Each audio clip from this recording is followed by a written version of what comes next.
Raiganj girls প্রাথমিক বিদ্যালয়ে পণ্ডিত ঈশ্বরচন্দ্র বিদ্যাসাগর মহাশয় 204তম জন্মদিবস আমরা শ্রদ্ধা সহকারে পালন করলাম।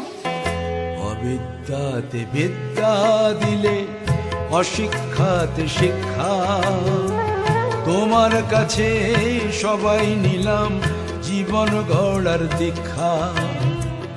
অবিদ্যাতে বিদ্যা দিলে, অশিক্ষাতে শিক্ষা, তোমার কাছে সবাই নিলাম জীবন গড়ার দীক্ষা।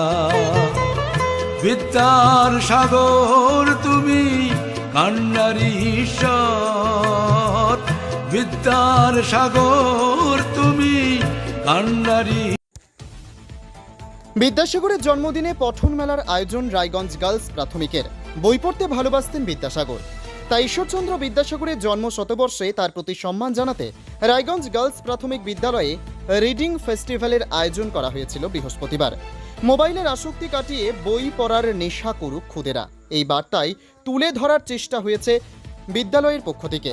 এছাড়াও বাংলা এবং ইংরেজি গল্প ও নাটকের মাধ্যমে শ্রদ্ধা সহকারে দিনটিকে পালন করা হয়।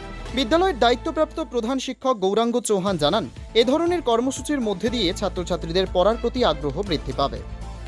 রায়গঞ্জ গার্লস প্রাথমিক বিদ্যালয়ে পণ্ডিত ঈশ্বরচন্দ্র বিদ্যাসাগর মহাশয় 204তম জন্মদিবস আমরা শ্রদ্ধা সহকারে পালন করলাম। বিদ্যাসাগরের বই পড়তে ভালোবাসতেন এবং আমাদের আজকের অনুষ্ঠানের মূল মেসেজই যেটা ছিল হলো যে no mobile, we read books for wisdom. জ্ঞানের বিস্তারের জন্য আমাদের বেশি বেশি করে বই পড়া দরকার। তাই জন্য ওনার জন্মদিবসে, বিদ্যাসাগরের জন্মদিবসে রায়গঞ্জ গার্লস প্রাথমিক বিদ্যালয়ে আমরা রিডিং ফেস্টিভ্যাল করলাম।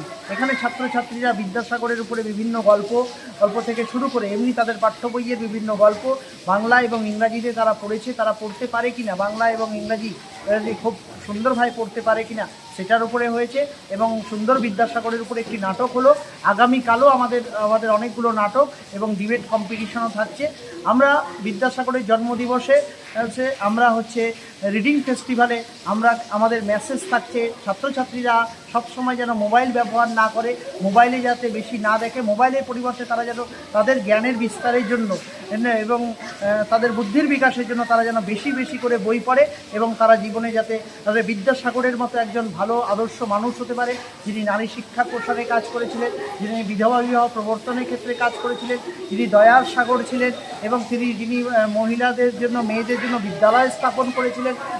এই সমস্ত ভালো সমাজ সংস্কারক হিসাবে তারা যেন প্রতিষ্ঠিত হতে পারে, তাই জন্য বিদ্যাসাগরের উপরে নাটক হয়েছে।